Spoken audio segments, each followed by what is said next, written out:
فلا مضل له ومن يضلل فلا هادي له وأشهد أن لا إله إلا الله وحده لا شريك له وأشهد أن محمدا عبده ورسوله صلى الله عليه وعلى آله وصحبه ومن سار على سبيله إلى يوم الدين أما بعد.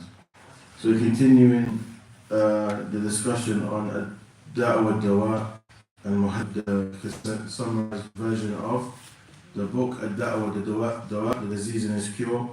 The topic that is not mentioned, ضرر الذنوب على القلب كضرر السموم على البدن.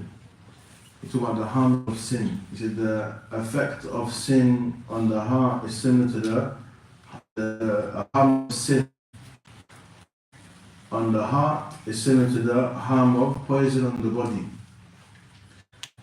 قال فمما ينبغي أن يعلم أن الذنوب تضر. Of the things that's important to know that the sins they harm without a doubt. It's inevitable, the sins they cause harm on a person. وأن ضررها في القلوب كالرموم في الأبدان. And the harms of the sin on the heart is similar to the harm of poison on the body. على اختلاف درجاتها في الضرر. And the level of harm it fluctuates. And that's in accordance to the sin. You have some sins that will distance you from Allah subhanahu wa ta'ala.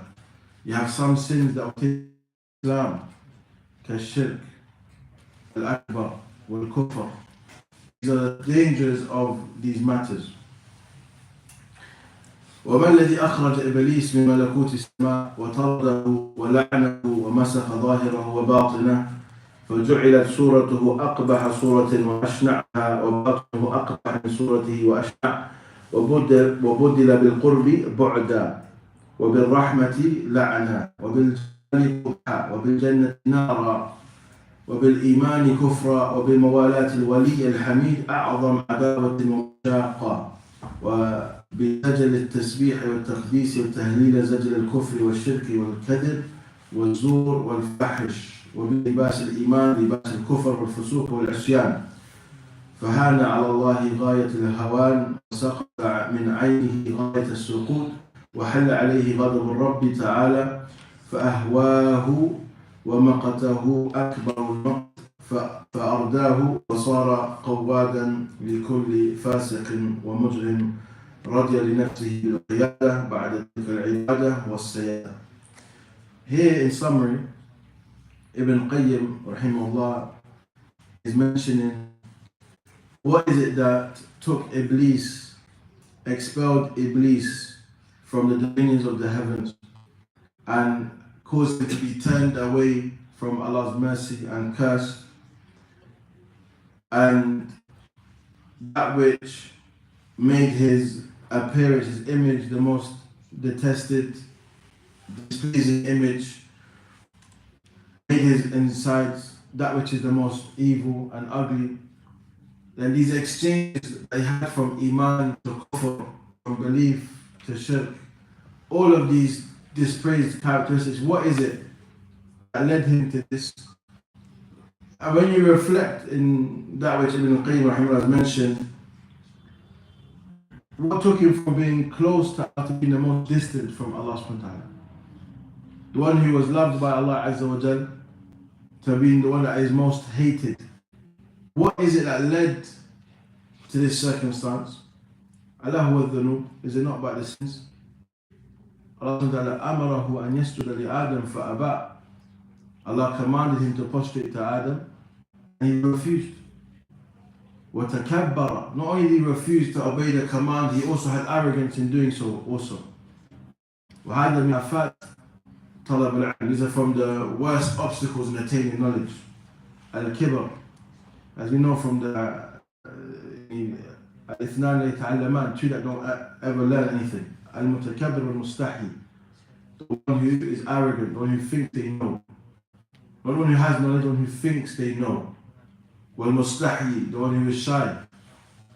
You ask them a question, they're shy to answer. You don't even know what they know.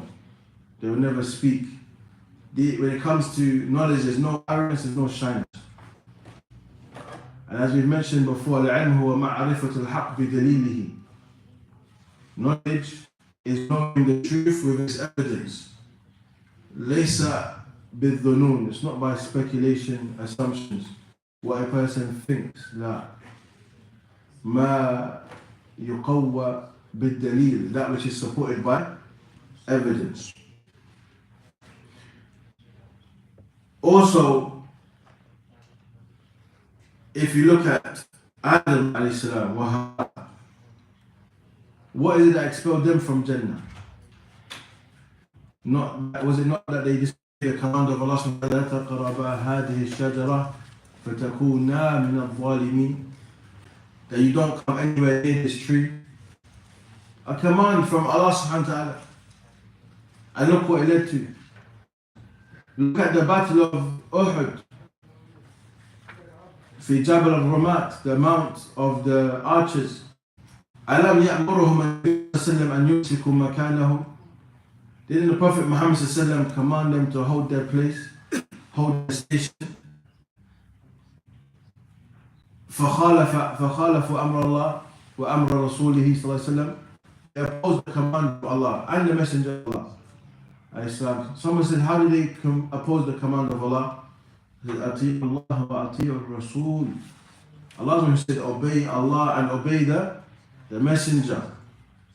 فمخالفة أمر رسول الله صلى الله عليه وسلم مخالفة أمر الله. Opposing the command of the Prophet Muhammad صلى الله عليه وسلم by default is opposing the command of Allah Azza wa Jalla.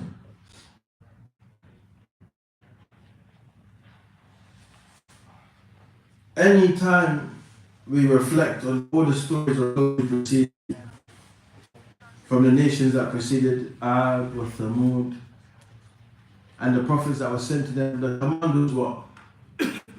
اعبدوا الله ما لكم من إله غيره. Worship Allah, you have no deity other than Allah subhanahu wa ta'ala. فَمَنْ خَالَفَ مَا كَانَ عَاقِبَةَ أَمْرِهِمْ. Those who oppose, what was their consequence? What was their final situation? Allah mentioned that to us in the Quran. But what led them to this? This is the effect of sin. When a person treads a path disobeying Allah subhanahu wa ta'ala, is going to have an impact on a person. That's one of the things that Ibn Qayyim rahimahullah, he speaks about a lot. As he mentioned, a number of the situations of all those who preceded, the nations, the prophets that were sent to them, and what had happened.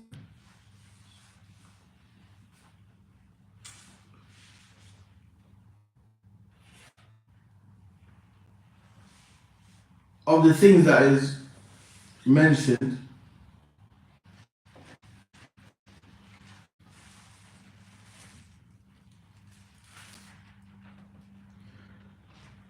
during a time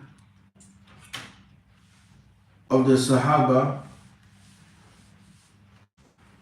when was conquered, some of the companions were crying. فوجدوا أو صاحب الحديث رأى أبا درداء جالسا وحده يبكي. Abu Darda was seen sitting by himself weeping.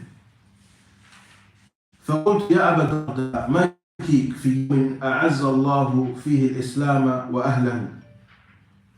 He mentioned to him, يا أبا درداء, what is causing you to weep on a day that Allah has given honor and victory to the Muslims and Islam? فقال ويحك يا جبير. He said, woe to you, Jubair. ما أهون الخلق على الله عز وجل إذا أضاعوا أمره.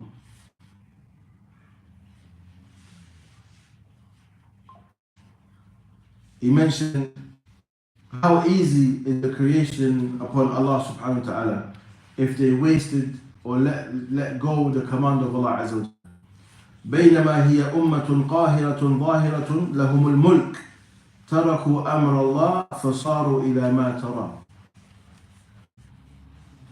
You know, sometimes a person looks at the victory that they have and not the lesson that they have in it. Abu Darda, in these words of great wisdom, he said, look at how a nation can be powerful and mighty and have dominion but they leave off a command of Allah subhanahu wa ta'ala and they become as what you can see. Just by disobeying the command of Allah Azza wa Jalla. Or honor brought down. Or izzah becomes dhil, humiliation. Just like that. When you look at the story of Sulaiman alayhi salam,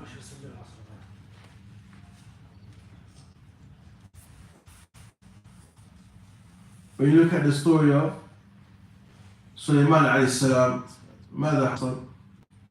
When he sent the letter to Sheba, the queen, what did she say? When the Muluk enter a place, those who are mighty, honored people become the most humiliated. And when Sulaiman alayhi salam sent for them, it wasn't for Min Ajli Dunya. He sent the command of Allah subhanahu wa ta'ala to them.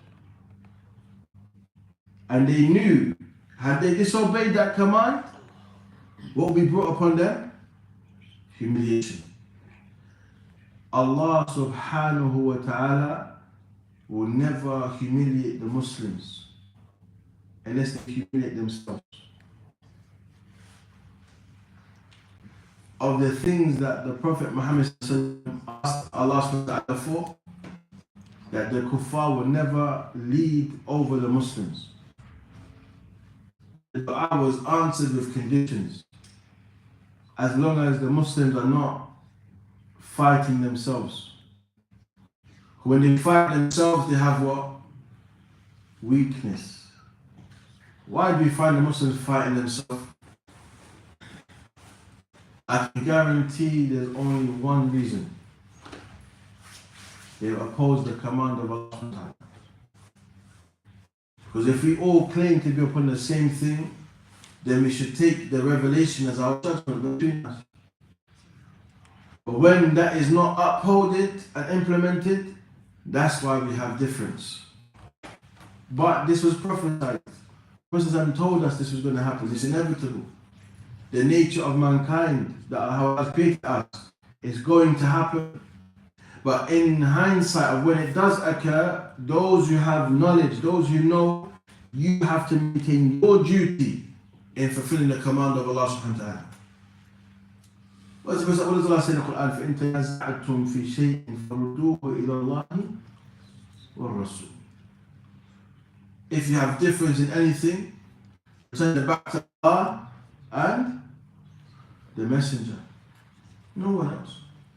Go back to Allah, back to the Messenger sallallahu alayhi wa sallam. Whenever you have any differences,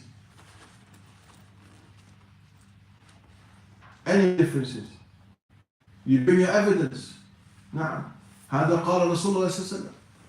هذا قال الله تعالى. Bring your evidence. Anytime you have difference, bring your evidence. And when a person sees the evidence and it's sahih, ماذا عليه؟ القبول. Acceptance. Alhamdulillah. Sometimes events happen that are decreed for the munasabah of the lesson. Allah musta'an. It's amazing. The affair of the believer is always amazing. But ilm, knowledge is what gives you sight. And I remember I've always said many times, those who know how to do things better. When you know something with knowledge, you speak with knowledge. If someone speaks with ignorance, carry on speaking with knowledge. And if they're not able to bring knowledge, then don't entertain conversation. Because now you're arguing with emotion that you've lost. The moment you argue with emotion, you have lost. And it becomes a personal thing. It's no longer for the sake of Allah subhanahu wa ta'ala. When you argue with anyone, it's not for me to be successful. I can say, you see how I do that guy? MashaAllah. Sunnah was with me that day. Victorious, alhamdulillah. You're going to say my name. That's the objective. Is it for that person to be humiliated, feel embarrassed? La. And maqsood, the whole sole objective is that he returns back to Allah subhanahu wa ta'ala. That he returns back to Allah. Is it was upon a person? No. It's not for you to be victorious and that person feels humiliated now. Okay, now there's no benefit. Knowledge to prevail. No. Knowledge to prevail. نعم. هذا هو. الانتصار الحق. Only to aid in the truth being established. Nothing else. ولهذا قال عائشة رضي الله عنها عن النبي صلى الله عليه وسلم ما كان ينتقم لنفسه. He never used to seek revenge for himself. يا مؤذن حان وقتك بصوت نقي لا تقل شيئا قبل الأذان تحفظ هذا الصوت النقي الله يبارك فيك.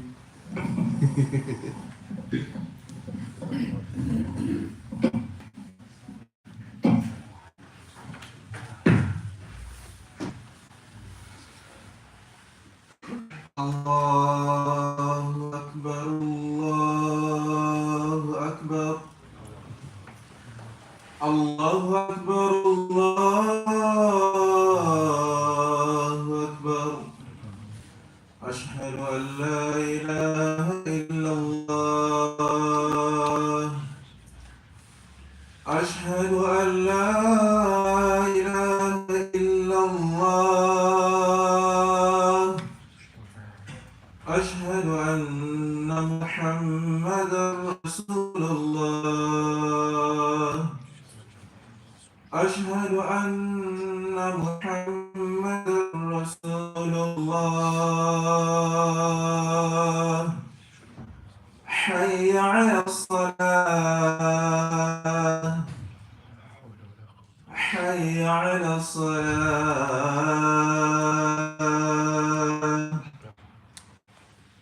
حي على الفلاح حي على الفلاح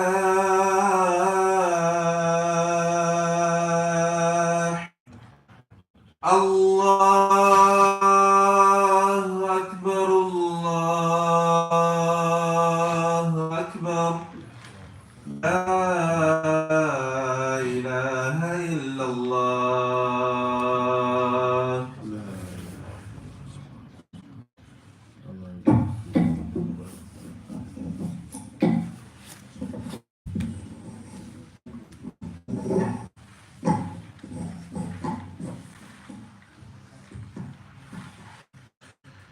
Now, so of the things that is mentioned after Ibn Qayyim rahimahullah, he mentions summary. As for time, I'm not mentioning everything. He mentions everything that afflicted the different nations that preceded, and the prophets that were sent to them, those who opposed what happened to them. But he mentions that in summary of this, that Allah subhanahu wa ta'ala says because of these people and what they did, Allah sent over them many different types of punishment.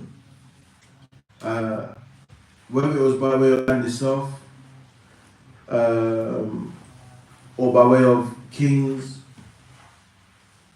or turning them into monkeys and swine, and all the different things that Allah has mentioned. Now, Allah subhanahu wa ta'ala أقسم قال ليبعثن عليهم إلى يوم القيامة من يسومهم سوء العذاب. Allah is going to send upon them until the day of judgment those who will give them the worst of punishment. All of those who oppose the command of Allah subhanahu wa ta'ala. Also, of the things that's mentioned by the Prophet Muhammad in Hadith Salama, قال سمعت رسول الله صلى الله عليه وسلم يقول قال سمعت رسول الله صلى الله عليه وسلم يقول إذا ظهرت المعاصي في أمتي عمهم الله بعذاب من عنده. If sins becomes generally widespread in my ummah, it becomes apparent in my ummah, widespread, then Allah subhanahu wa ta'ala mentioned that He will send upon them a punishment. a punishment that will reach everyone in general. فقلت يا رسول الله أما فيهم يومئذ أناس صالحون. She said, I said to the Messenger of Allah at that time, isn't there going to be among the people righteous people? قال بلى. He said, certainly. There will be righteous people among them. قالت فكيف يصنع بأولئك. He said, so what will be done with those people? قال يصيبهم ما أصاب الناس ثم يسيرون إلى مغفرة من الله ورضوان. They will be afflicted with that which afflicts the people. However, they will go on to the mercy and forgiveness of Allah and the pleasure. But the thing that one is to be fearful of, that when we're among widespread evil and we are not doing our best to call people to Islam and towards rectification, that whatever punishment Allah sends upon those people, it will also afflict us. Look at COVID. COVID was a punishment from Allah subhanahu wa ta'ala. Widespread punishment. And from them, scholars were taken with COVID. There were some of the worst of the evilest of people were taken with COVID. هل أمرهم سواء? Is their matter the same? لا. يبعثون على أحوالهم. They will be resurrected on their circumstances. When there's an earthquake, for example, tsunami, what you see it happen in Indonesia often, are the people the same? There are some people in a state of worship. There are some people that were doing sin. So when the punishment comes upon those people, is their affair the same? No. But being among the people of sin is what is fearful, that one should not feel safe. That there may come a time that the punishment that sends upon everyone will also afflict you for living among those people. So that means as Muslims we have a duty wherever we are to, one, be examples of goodness and righteousness and call others towards it.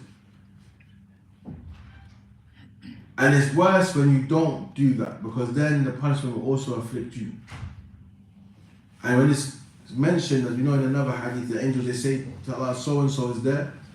That person did not command the good, did not forbid the evil, so he was also among those who received punishment. Because the Muslim is not living their life just to have the best life. The Muslim is living their life in subservience to Allah subhanahu wa ta'ala, knowing they have a duty to fulfill the rights of Allah who created them. And when they acknowledge that duty, they will start to enjoy fulfilling that duty. Because it comes with a sweetness of Iman that one cannot purchase. One cannot find it. It's something that Allah gives to those whomsoever He wills from His ibad. But again, one should be fearful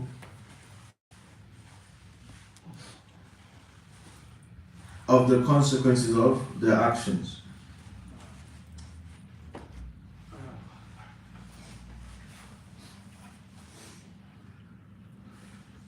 Also of the things that is mentioned,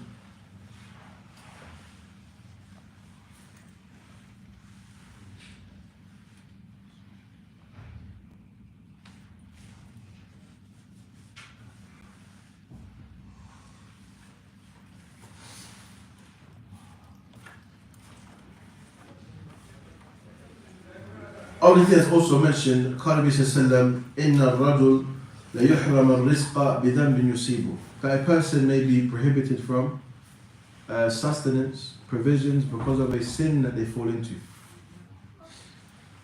Okay, هذا من قدر الله. Allah would decree that if a person falls into a particular sin, this will impact their provisions. They may be cut off from provisions. Now, the one who severs family ties, they are cut off. Those who cut off that which Allah has commanded to be maintained, the likes of those people will be cut off. Being stingy, as we know, the malaika, they make dua against the stingy person. Can you imagine those who are most close to Allah and the angels saying, Allahumma a'ti kulli munfiqin khalafa wa kulla mumsikin talafa. Every day that dua is happening. The angels saying, oh Allah, give one who spends success in their wealth, and fruits, benefits in their wealth. And the one who is miserly, the one who is stingy, that holds their wealth back, destroy their wealth. Qarun, what do you see of his wealth? Perished. لا شيء. استيقظ وذهب كل شيء. He woke up to nothing. Imagine that. He had wealth that one couldn't imagine at that time. That he had come across wealth that made him close to the most biggest tyrant of mankind, Fir'aun. And as soon as he had that wealth, he became powerful. But in a moment, he woke up and the wealth was gone. And I had a mistaq ما قال النبي صلى الله عليه وسلم عن الملائكة وهذا الدعاء. Does that not affirm to you that supplication itself? When they came to ask from what Allah has given him, he said, if you think this is from Allah, ask Allah, don't ask me. Allah musta'an. Forgetting that one day he was poor. Do we not remember the hadith of the three that Allah sent the angels to test them? The leper, the woman with alopecia, the blind, the three different types of people. And the trials that they went through, one who was a leper, had no one wanted to come near him. And the likes. Poor. So Allah tested him with an angel to grant them whatever they would ask for. They asked for big things. They wanted cows, camels, the best of everything. But then when Allah sent someone in the image that they were formerly in, they all of a sudden forgot. No, you got the wrong person. I never used to have leprosy. No, I never used to have alopecia. No, not me. They were proud. Proud. Look at some brother, what are your thoughts on reverts? Will they be accepted by Allah? I'm a revert. Shut down all my hopes with that question. Majority of every Sahabi, majority of the Sahaba, the first of the Sahaba, they're reverts. Alhamdulillah. No. Think about that question properly, because that's why we have to think about things before we ask. What would be the benefit of calling people to Islam? If Allah did not accept a revert, should we even call anyone to become Muslim? La, abadan. Now, it's very important to understand that question is a wrong question to ask. Now, as I say, half of the answers in the question. But the three people that were tested, only the blind man, he asked for that which will suffice him. He was balanced in his request of wealth. And when the angel was sent in his former situation, he remembered his favor. Even when he asked from the favors of Allah subhanahu wa ta'ala. He remembered Allah's favor upon him. And when he got asked for wealth, he said, take whatever you want and leave whatever you want, and I will not question you. But how many people, they are poor one day, become rich the next day, now they're a new person, they forgot where they come from. And I say money changes people. All of a sudden you think you're a high caliber, you can't even speak to your old friends anymore because they're not the standard. Nah. It's only a matter of time that you become back to how you was, and the same people you look down upon, what happened? Allah elevates them, and now you're no longer the standard. So you become alone. And you're tested for something which is called al-wahsha. Or wahsha is when you're like a wild beast, you're lost. No one wants to be around you, untamed. But again, these are from the consequences of sin. Inshallah ta'ala, we'll stop here. We may continue later. Inshallah, we'll see. But the tafsir will be after 6 o'clock, inshallah, around 6:30 or so. Continuing tafsir Al-Imran, inshallah ta'ala. Otherwise, if not today, we'll continue with Ad-Da' wa Dawa' tomorrow, bi'idhnillahi ta'ala. Barakallahu feekum. But just to clarify, because there's a benefit, obviously earlier I advised the brother, not for the sake of the class, but in general, when you're in the masjid, not to recite the Quran loudly. And it's important that we give that reminder, because there's many of us coming to the masjid now. And the Prophet gave the advice whilst he was performing i'tikaf. But the ruling has nothing to do with i'tikaf. The ruling is general. The circumstance of the Prophet giving the advice does not determine the ruling. When he was performing i'tikaf and the people were making, the Sahaba, everyone was reciting the Quran loud. Everyone was reciting the Quran loud. He mentioned to them, كُلُّكُمْ مُنَادٍ رَبَّهِ. All of you are calling upon your Lord. So don't raise your voices over each other. And only mention regarding this, when someone's in the masjid, you have someone who's praying, someone who's doing dhikr, someone who's reading Quran. It's not something, the only time your dhikr should be loud is when? Eid, when else? After Salah. After Salah, you remember it's after Salah, it's not to be silent. The sunnah that you say it loud. But not loud to be heard by everyone. Now, but when it comes to reading Quran in the masjid, even making dhikr in the masjid, one should not be loud, that you're disturbing others. Now, if you want to recite loudly and practice your voice, then go home. Not in the masjid. Because now you're doing something praiseworthy, but you may also be attaining sin. Because someone's trying to pray, they can't focus. They can't focus. You see, or someone's trying to read Quran, they can't focus. Okay, so that's something to bear in mind. And as I said, anything I say something, I try my utmost best to support with evidence from the Quran and Sunnah. And I have no qualms with anyone. If you want to advise me, marhaban. I may look aggressive, but it's not the case. I try to smile to compensate for that. Come and advise me. But if you do advise me, I have one request. If I speak with evidence, I expect you to give me evidence. I don't expect you to give me what you think or what you've been taught culturally. I expect you to say, this is evidence.